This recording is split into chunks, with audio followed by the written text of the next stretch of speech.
जय जिनेन्द्र। परम पूज्य प्रभु महावीर स्वामी जी के चरणों में वंदन।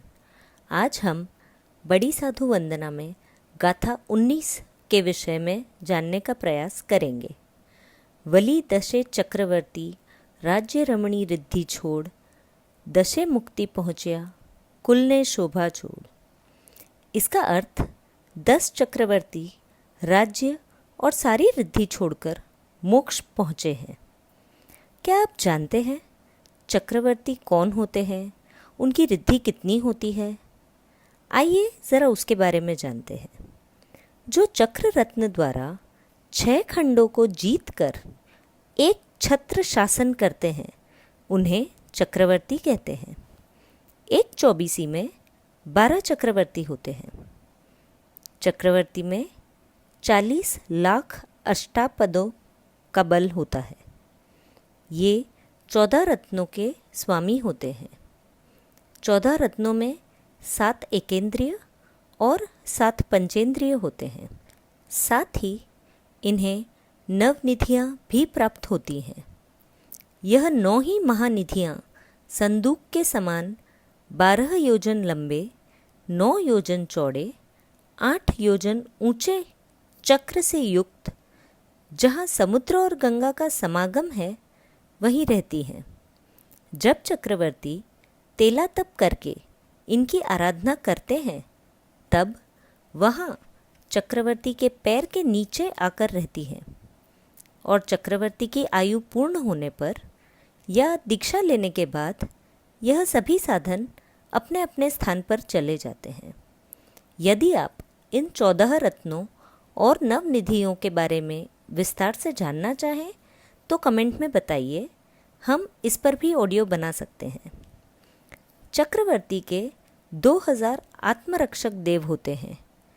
6 खंड में 32,000 देशों पर राज्य होता है। चक्रवर्ती के भोजन को कल्याण भोजन कहा जाता है। इनके लिए उसी दिन उत्पन्न ध्यान से भोजन बनाया जाता है।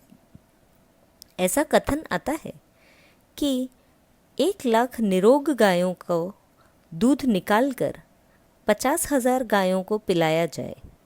उन 50,000 का दूध 25,000 गायों को, और इस प्रकार करते करते अंत में एक गाय को पिलाएं और फिर उस गाय के दूध में खास उत्तम पदार्थ डालकर जो खीर बनाई जाए वह कल्याण भोजन है।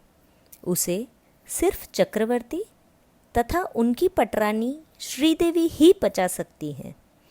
इनके अलावा भी चक्रवर्ती की बहुत सी रिद्धि होती है।